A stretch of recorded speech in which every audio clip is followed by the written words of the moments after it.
Qala muallif hadzal kitab rahimahullahu ta'ala wa nafa'ana bihi wa bi ulumihi naf'an mubarakan lana walidinika walinnasi ajma'in.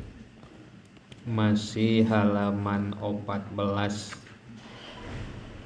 biasa ditinggal bagian amma ba'du.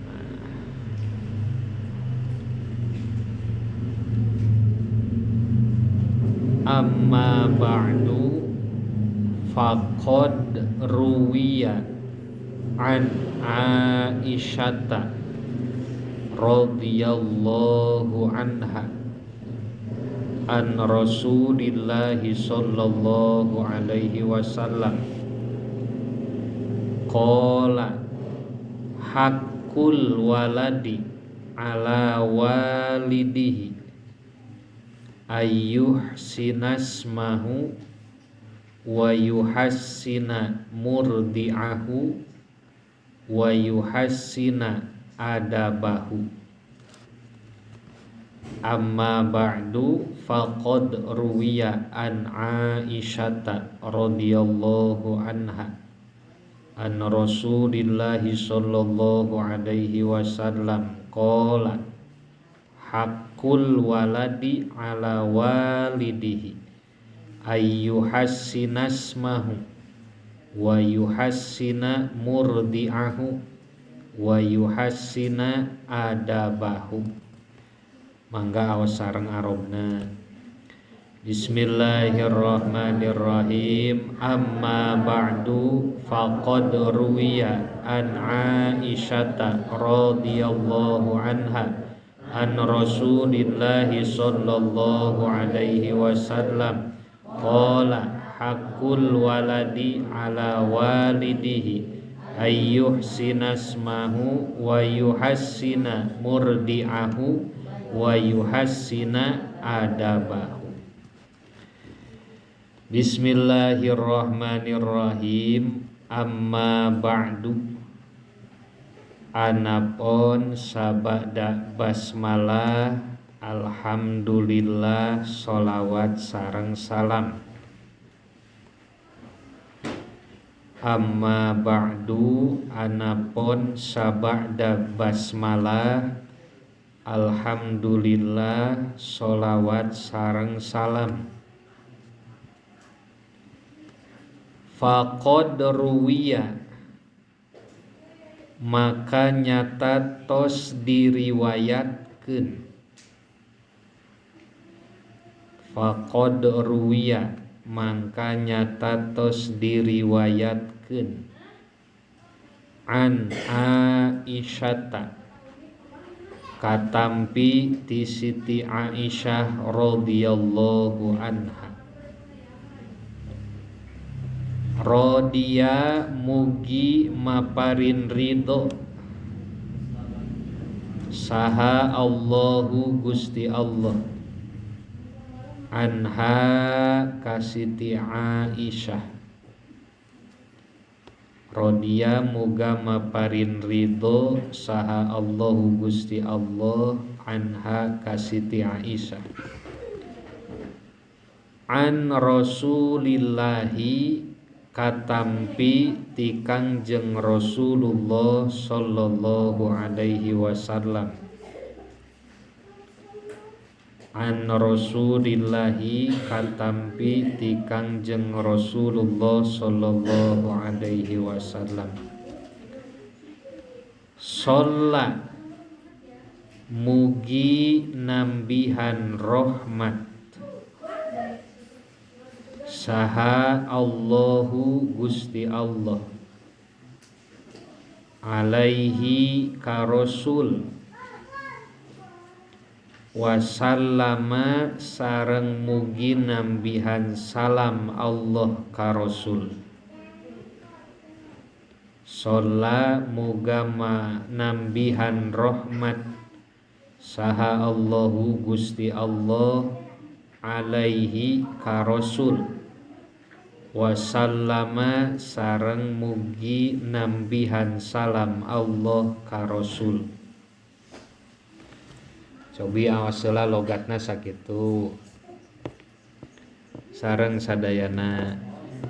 Bismillahirrahmanirrahim. Amma ba'du, anapun sabada basmalah, alhamdulillah, sholawat sareng salam faqad ruwiya mangka nyata tos diriwayatkeun an Aisyata katambiti Siti Aisyah Rodia mugi maparin ridho saha Allahu Gusti Allah anha ka Siti Aisyah an Rasulillahi katampiti Rasulullah sallallahu alaihi wasallam sholla mugi nambihan rahmat saha Allahu Gusti Allah alaihi ka Rasul wasallama sareng mugi nambihan salam Allah ka Rasul.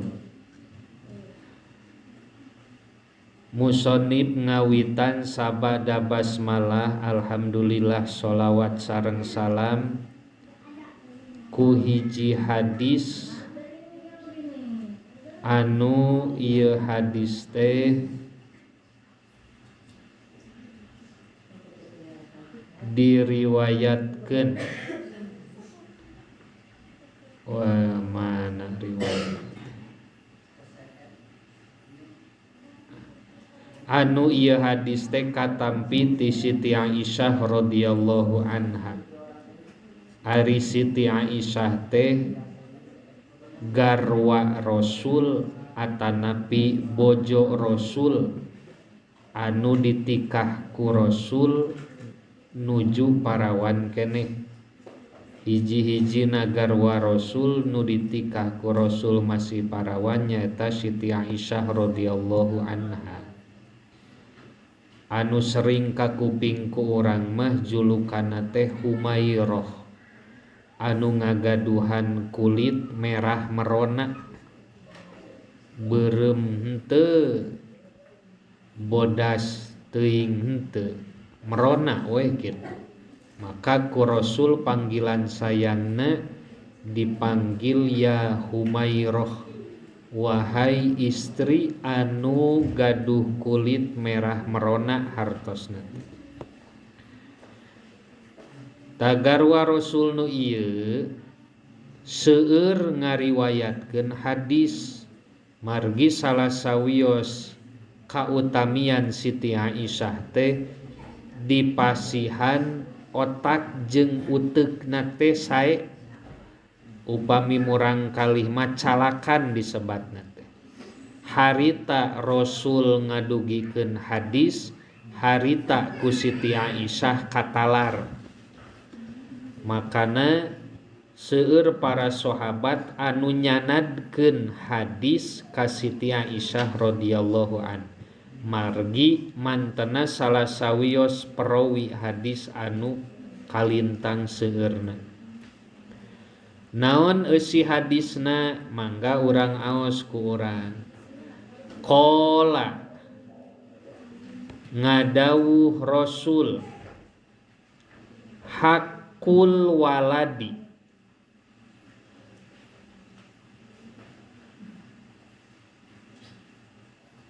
ari hakna murang kalih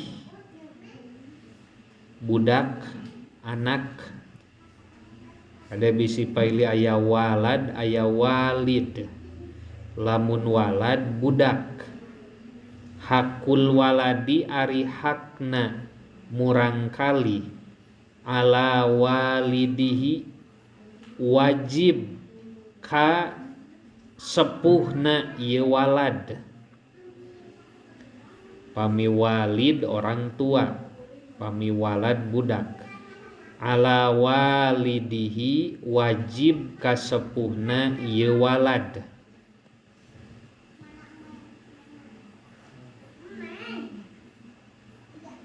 Ayyuhasina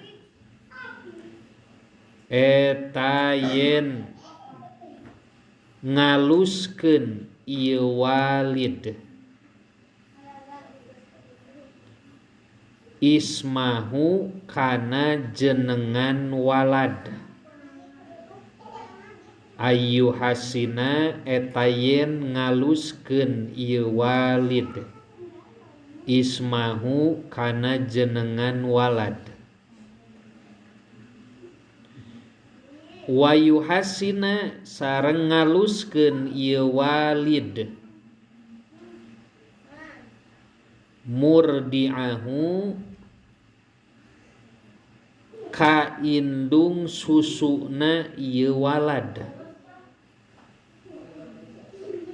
Murdi'ahu ka indung susuna ieu walad. Wa yuhassina sareng ngaluskeun ieu walid adabahu kana tata kramana ieu walad. Eta eusi hadisna dugi kadinya. Hakul waladi ari hakna budak ala walidihi wajib kasepuhna ieu walad. Ayu hasina eta yen ngaluskeun ieu walid ismahu kana jenengan walad. Wa yuhasina sareng ngaluskeun ieu walid murdi'ahu ka indung susuna walad.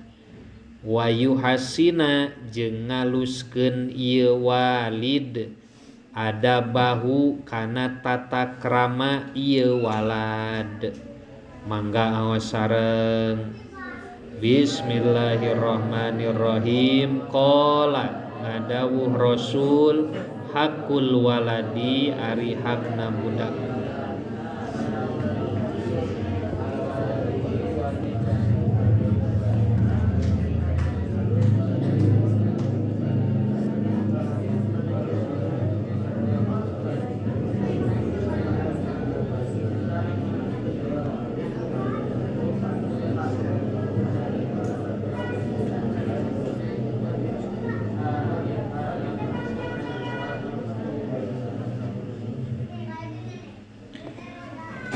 Ieu hadis anu diriwayatkeun ku Siti Aisyah radhiyallahu anha ieu eusina.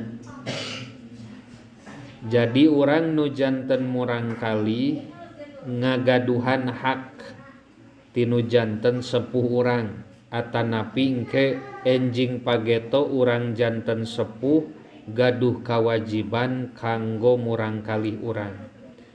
Naon wae eusina tilu. Hiji ayyuhassinasmahu, dua wayuhassina murdi'ahu, tilu wayuhassina adabahu. Jadi cindekna kieu kawajiban sepuh kanu janten murang kalihna aya tilu numutkeun hadis ieu. Hiji masihan jenengan anu sae. Kurang sok kakuping geuningan istilah nama adalah doa ta. Makana di mana urang enjing masihan jenengan kanggo murang kali pasihan jenengan nu sae. Nah anu kumaha kitu ari jenengan nu sae teh masih numutkeun hadis Rasul. Saur mantena khairul asma'i ma'ubida wa hummida. Khairul asma'i ari pangsae-saena pirang-pirang jenengan saur Rasul ma'ubida. Nyaeta nami anu diubudiyahkeun. Maksadna jenengan anu sok diibadahan. Kurang sok diaos sabadana tepan aya nu disebat asmaul husna. Ta sunnah eta teh dianggo jenengan ngan upami bade nganggo asmaul husna misti kudu abdun di awalna. Contoh Abdullah, Rahman, Asmaul Husna bade dianggo jenengan nganggo abdun kawitna. Jadi Abdur Rahman, kaulah Rahmana wungkul. Ari kedah diidopatkeun. Contoh deui ya Karim dina Asmaul Husna teh upami bade dianggo jenengan nganggo Abdun jadi Abdul Karim. Eta teh sunnah saena kitu. Dawuh Rasul kitu. Hiji ma'ubida gitu.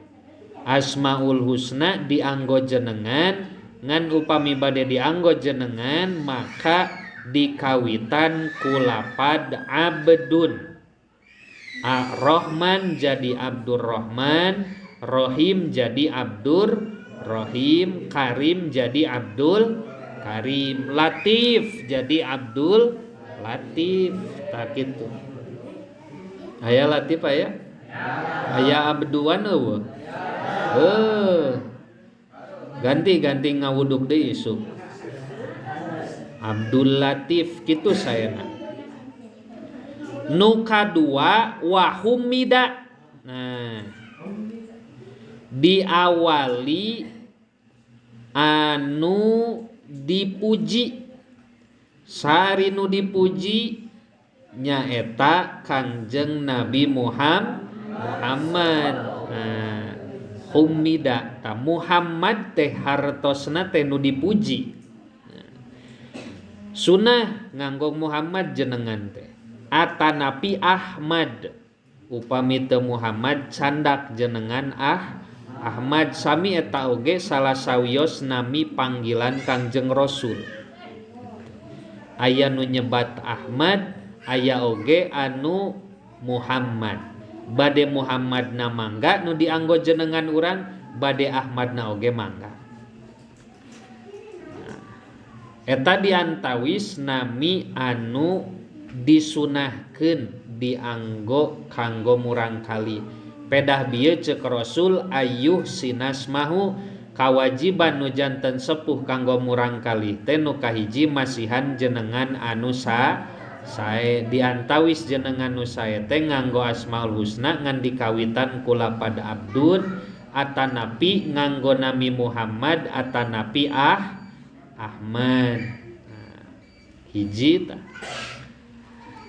saha jenengan budak teh tina Quran saha kitu jahanam alus asalna mah tina naon tina Quran teu sapati-pati tina Quran alus kabeh kudu dipilihan deui gitu. Pedah tina Quran dibawa syaiton dipake ngaran. Pedah aya dina Al-Quran madlum dipake ngaran ulah goreng madlum anu didoli. Jadi sok sanaos tina Quran urang peryogi uninga pihartoseunana naon margi nu nembe teh urang sok ngenal istilah nama adalah doa gitu. Abdi mah bade tina bahasa Sunda wae mangga teu sawios-wios ngan ieu mah upami hoyong ngamalkeun sunnah Rasul gitu. Nah, nu dianjurkeun ku mantena sapertos kitu. Asal nami Sunda oge nu sae hartosna gitu.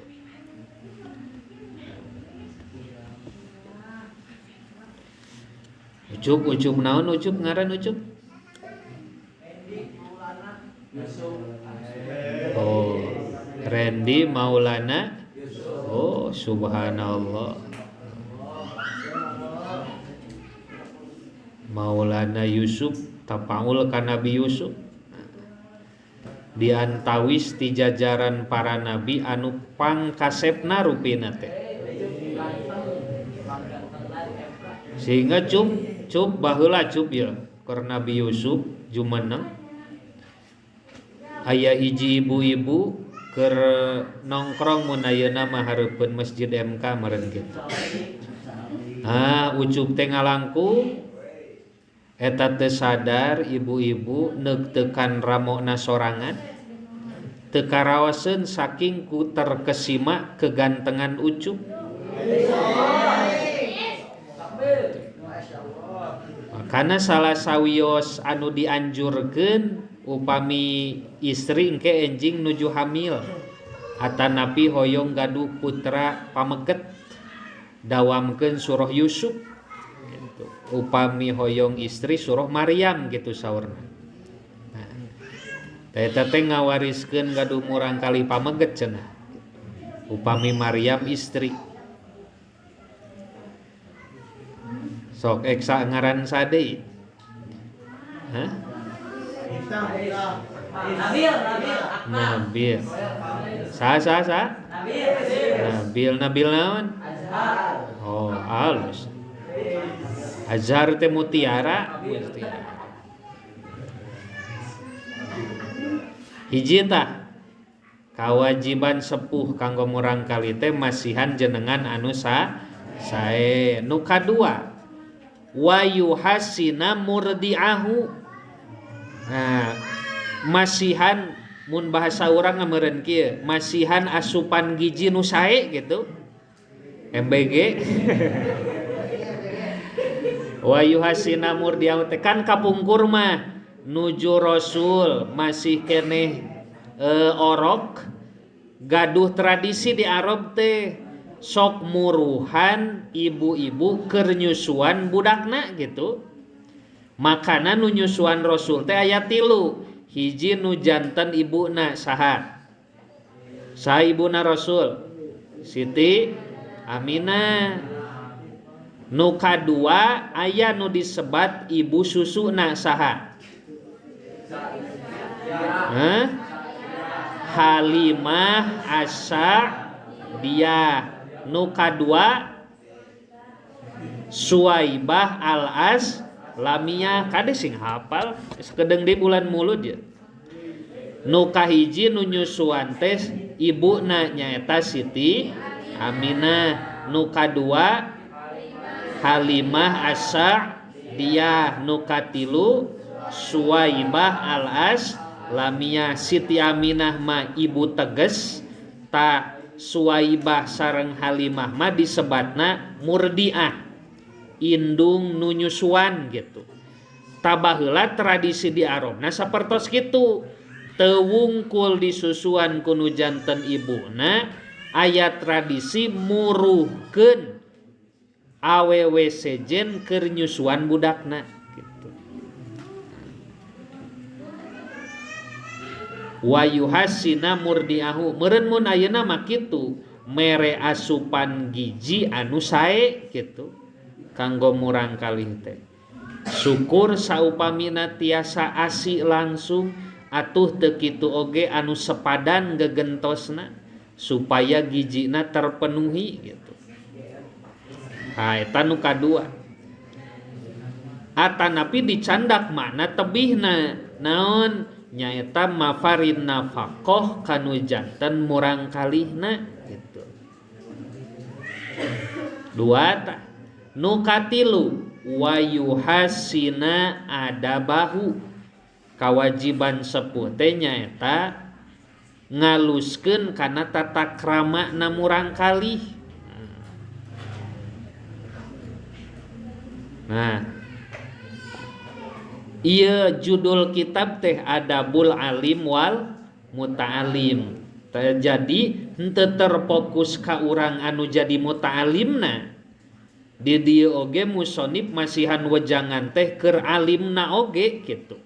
Saha alim? Minimal sepuhna atanapi guruna. Saha muta'alim? Urang nu jadi santrina.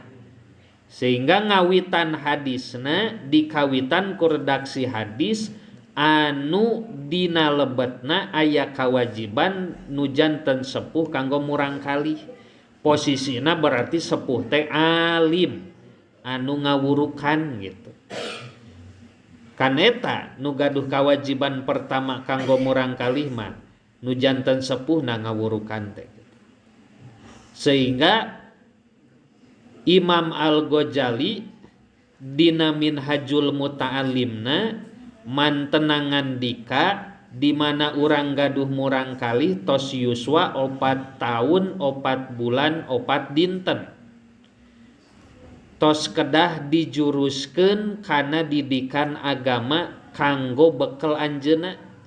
Cacarakan salat geus diajarkeun, wuduna geus diajarkeun. Cenah daleutik keneh keun wae da metode nama loba. Nah, Kunaon di TK di PAUD loba nyanyi metode nu nerapna saperti kitu.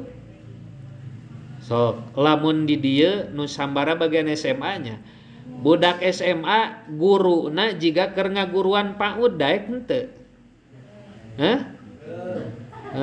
Kan eranya dititah nyanyi bari joget unggal diajar saperti gitu beda kelas. Anu dibawa nyanyi jeung joget wae mah kelas PAUD, ari urang mah geus SMA. Tah jadi kumaha we metode nama nu penting didikan bisa nerap ka murang kalih urang gitu.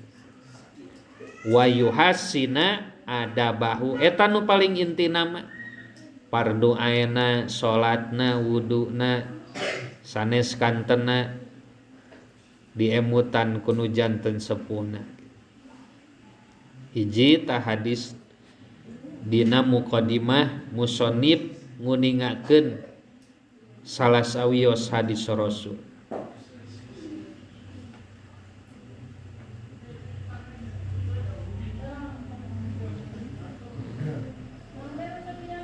Kunaon margina adab atanapi tata krama nu janten murang kalih atanapi murid peryoge diperhatoskeun. Atani hawaha qabla an a'rifal hawa pasoda faqalban kholian pa tamakana. Ciri jalmi nu mika cinta katurunanana, ciri kolot cinta kanu jadi budakna, dididik dibimbing tileleutik kana didikan agama eta teh ciri kanyaah gitu. Lamun kolot ngalurkeun kanu jadi budakna teu dipalire teu diperhatoskeun didikan agamana mangka secara tidak langsung keur nembongkeun teu nyaah teu cinta teu deudeuh kanu jadi budakna gitu. Naudzubillahi min dzalik. Mantak urang nu jadi budakna ulah ngambek di mana diemutan teh gitu. Boh ku sepuh atanapi ku guru eta teh ciri tawis nyaah tinu janten sepuh kanggo murang kalihna, tawis nyaah ti guru kanu janten muridna. Memang ari dohirna mah jiga nyarekan nyentak bahkan lamun baheula mah nepi ka dicepret padahal eusina mah keur nerapkeun didikan eta teh. Lamun hideep betah cicing we dina ngalanggar aturan, cicing dina zona nyaman sorangan. Engke hidup teh kajongjonan ai teu diemutan mah bakal tuluy we cicing dina awon. Jadi di mana tiba kana awon tuluy urang manggih panyarek tinu jadi guru kudu atoh eta teh. Anugerah ti Allah, karunia ti Allah urang masih keneh diemutan ngalangkungan panyarek guru gitu.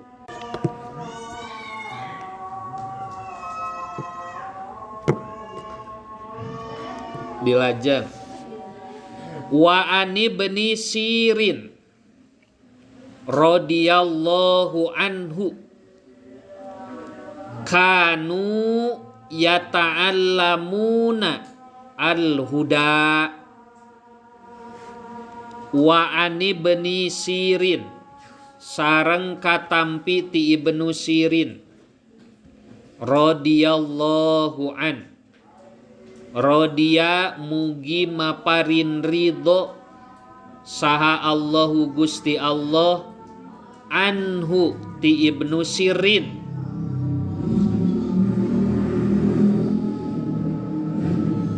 kanu buktos jalma-jalma yata'allamuna eta ngaji jalma-jalma belajar al-huda kana petunjuk kana pituduh kama sapertos perkara yata'allamuna anu ngaraji ieu jalma-jalma al ilma kana ilmu. Kadua arobna heula wa an ibni Sirin radhiyallahu an kanu yata'allamunal huda kama yata'allamunal ilma. Tadugi kadinya hadis kadua sawihan deui wa an ibni Sirin radhiyallahu an kanu yata'allamunal huda kama yata'allamunal ilma. Mangga aos arobna sareng.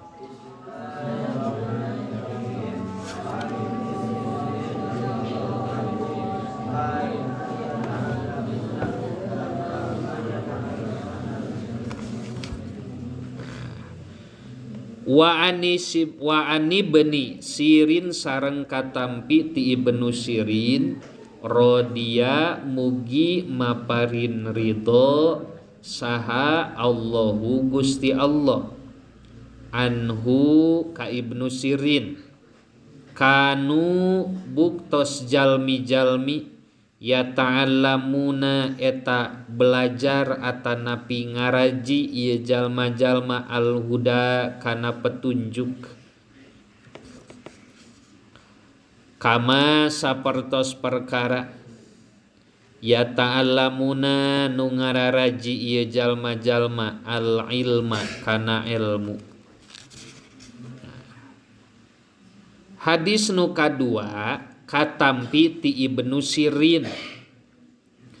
Saha ari Ibnu Sirin? Ibnu Sirin teh santrina sahabat.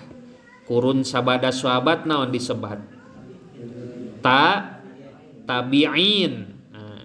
Santri Rasul disebatna sahabat, santri sahabat disebatna tabi'in. Kurun sabada sahabat. Ta Ibnu Sirin teh salah sawios ti golongan tabi'in. Mantena kariwayatkeun yen ngagaduhan sifat zuhud, ngagaduhan sifat waro, bahkan Ibnu Sirin oge terkenal ahli fikih, ahli dina ilmu agama.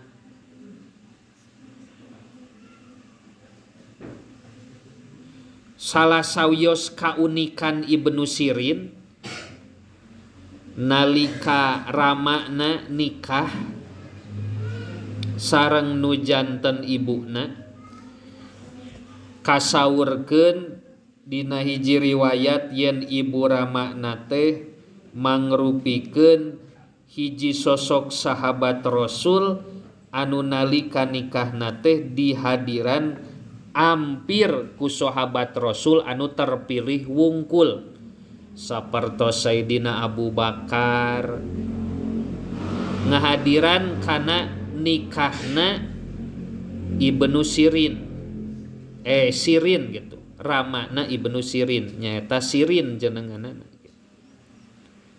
Bahkan garwa Rasul oge ngiring ngahadiran gitu. Anu mingpin doa nalika nalika ramana nikah kanu janten ibuna nyaeta Sayyidina Ubay bin Ka'ab cenah. Didoakeun ku para sahabat dihadiran ku garwa Rasul. Nah, mangka ngagaduhan putra pantes ngagaduhan sifat zuhud waro. Makana di mana hidup enjing bade ngadahup bade nikah hadirkeun anu diangken jalmi-jalmi soleh ku urang teh. Minimal atuh guru urang gitu. Lain hayang nanaon, hayang didoakeun urang teh gitu. Dihadirkeun jalmi-jalmi pemuka agama tabarukan kamarantena. Ta Ibnu Sirin kapungkur rama sareng ibuna nuju nikah teh gitu. Ngahadirkeun sahabat Rasul anu pilihan wungkul. Naon eusi hadisna kanu yata'allamunal huda kama yata'allamunal ilma gitu. Pihartoseunana jalmi-jalmi kapungkur eusina di dieu salafus sholih. Maksud salafus sholih teh jalmi terdahulu anu kagolongkeun jalmi-jalmi soleh, jalma soleh zaman baheula kitu atulah. Nah, marantena teh ya ta'allamunal huda, ngaji kana petunjuk. Naon huda di dieu nya ilmu agama Islam diaji gitu. Hudan di dinya teh nyaeta agama. Sakumaha nu didawuhkeun ku Allah dina Al-Qur'anna yen agama Islam teh mangrupikeun hudan. Naon hudan teh? Petunjuk gitu.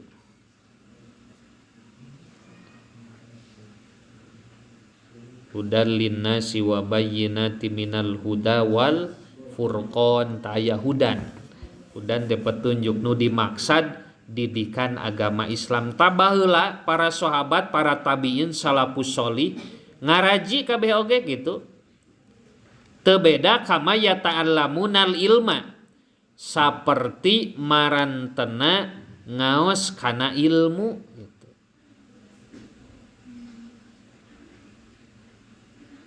Ilmu pangartina disupri, amal tina ilmuna dikeureuyeun tak gitu. Yata'allamunal huda kama yata'allamunal ilma. 2. 3. Wa anil Hasanil Basri. Wa anil Hasanil Basri qala in kana rajulu la yakhruja fi adabi nafsihi as-sinina summas sinina tadugi kadinya. Wa anil Hasanil Basri qala in kana rajulu la yakhruja fi adabi nafsihi as-sinina summas sinina. Aos arobna sareng.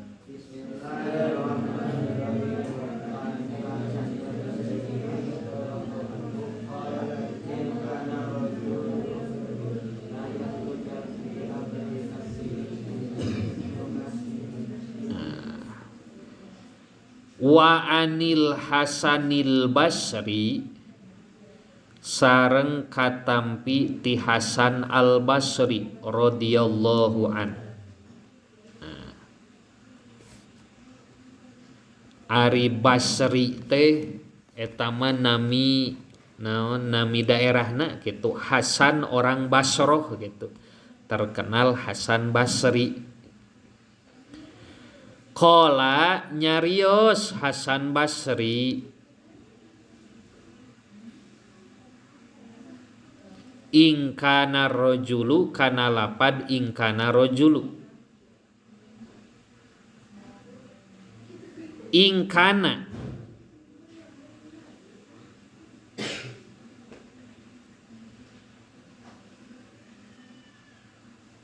sayaktosna buktos saha ar-rajulu lalaki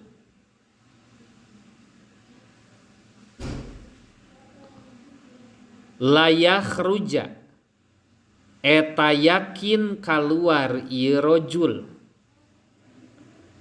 pi adabi nafsihi dina tata krama salirana rajul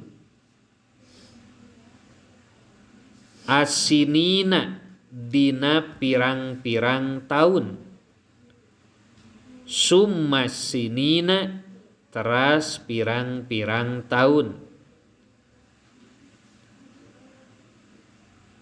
Kola nyarios Hasan Basri ingkana sayaktosna buktos saha arrojulu lalaki la yakhruja eta yakin keluar ieu rajul pi adabi nafsihi dina tata krama salirana rajul asinina dina pirang-pirang tahun summa sinina teras dina pirang-pirang tahun. Mangga aos logatna.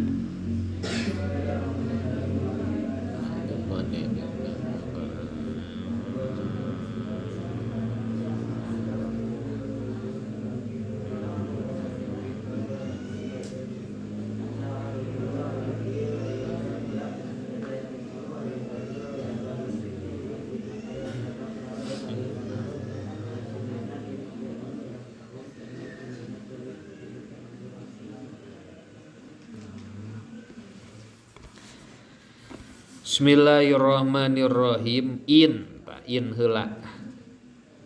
In di dinya teh kapan orang teh kenal geuningan dina nahu teh aya in aya innanya. Aya nu dilogatan lamun geuningan in teh tergantung inna gitu. Tah di dieu mah inna disebatna teh saurna in mukhaffaf sakilah gitu.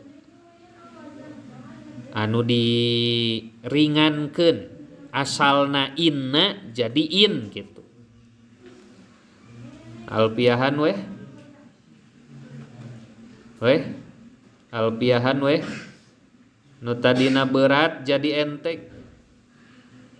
Wa khufifat inna faqallal amalu wa taljamul lamu idza matuh malu.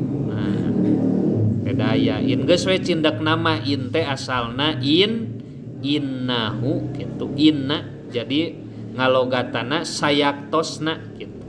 Jiga inna.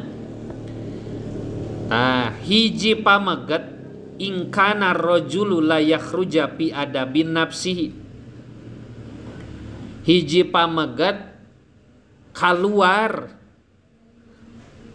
anu tujuan kaluarna teh pi adabi nafsihi keur ngadidik tata krama salirana cindak nama kaluar kanggo milari ilmu gitu. Naon nu diparyogikeun sinina summa sinina ari dina ngadidik diri pribadi peryogi sinin. Naon ari sinin lamun dina taklimah disebatna tuluz zaman. Naon tuluz zaman teh? Panjang waktos sing lila ngaji teh gitu teu cukup sakedap. Sinina teh hartosna pirang-pirang tahun dugi ka 2 kali. Sinina summa sinina pirang-pirang tahun pihartoseuna yen milari ilmu teh kedah waktos anu lami gitu. Lami atuh abdi mah ti kawit SMP di MK berarti 3 tahun. SMA di MK 3 tahun berarti geus genep. Kurang kene. Ulah diukur ku yuswa sakola lega ilmu agama teh. Ulah wakawareg atuh peperihun bisa mahese menang-menang tulu zamana atuh kitu. Sugan we alilila kalilaan mah nu tadina mintul jadi seukeut, nu tadina teu tiasa janten tiasa. Geuningan kudu lila ngaji teh kan benten. Abdi misalkeun maoskeun logatan sauwihan aya nu paham aya nu henteu kembali ka dirina masing-masing. Otak kapasitas jalma beda-beda gitu. Aya nu calakan, aya anu kudu diulang-ulang cariosan teh awasan teh. Makana diperyogikeun sinina summa sinina atanapi tuluz zaman. Kedah lami waktosna. Hiji deui wa an Sufyan bin Uyainah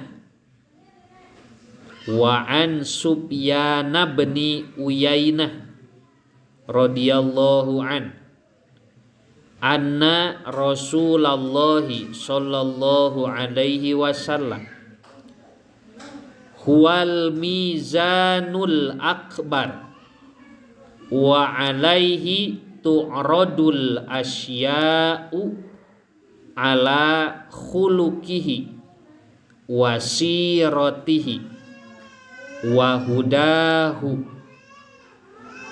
fama wafaqaha fahuwal haqqu wa ma khalafaha fahuwal batil. Tadugi kadinya.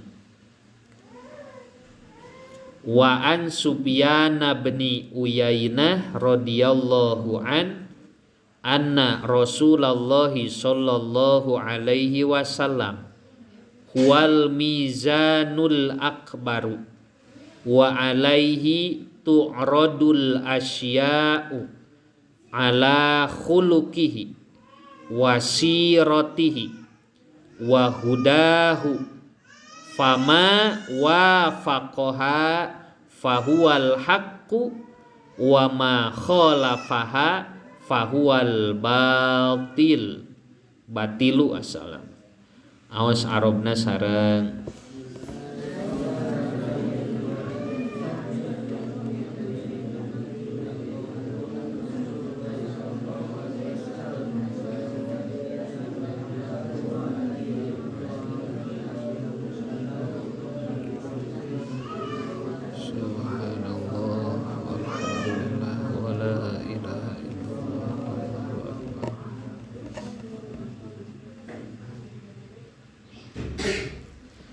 Bismillahirrahmanirrahim. Wa an Sufyan bin Uyainah sareng katampi ti Sufyan bin Uyainah.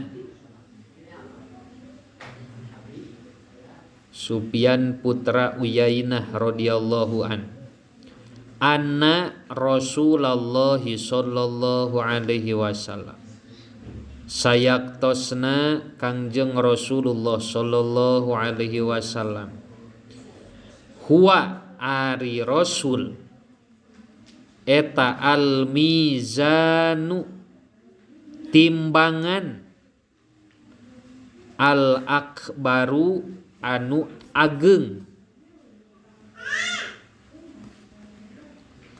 wa alaihi sareng eta tetep ka Rasul tu'radu diasongkeun naon al asya'u pirang-pirang perkara wa ala khuluqihi netepan kana akhlakna Rasul wa siratihi jeung sejarahna Rasul wa hudahu jeung petunjuk Rasul pama mangka ari perkara wafaqo anu metukan anu ngakuran ieu mah ha kana khuluq fahuwa mangka ari ma al haqqu eta anu bener wama jeung ari perkara kholafa nu nyulayaan ieu mah ha kana khuluq pahuwa mangka ari ieu mah al batilu eta anu batil. Wa an Sufyan bin Uyainah sareng katampi ti Sufyan bin Uyainah anna Rasulullah sayaktosna Rasulullah sallallahu alaihi wasallam huwa ari Rasul al mizanu eta timbangan al akbaru anu ageng wa alaihi sareng eta tetep ka Rasul tu'radu diasongkeun naon al asya'u pirang-pirang perkara ala khuluqihi kana akhlakna Rasul wasiratihi jeung sejarahna Rasul wahudahu jeung petunjuk Rasul pama mangka ari perkara wafaqo anu ngakuran ieu ma ha kana khuluq pahuwa mangka ari ma al haqqu eta leres wa ma jeung ari perkara kholapa nu nyulayaan ieu ma ha kana khuluq pahuwa mangka ari ma al batilu eta anu batil mangga aos sareng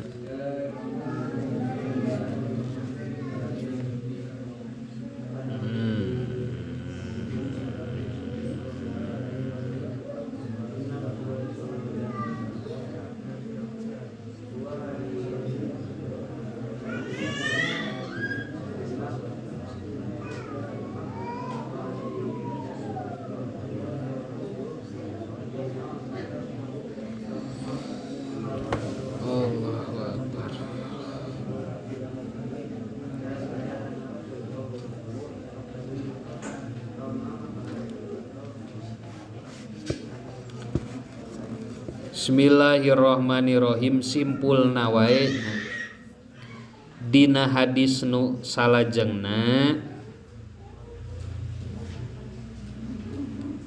kasauran Imam Sufyan bin Uyainah Rasul teh jadi mizanul akbar.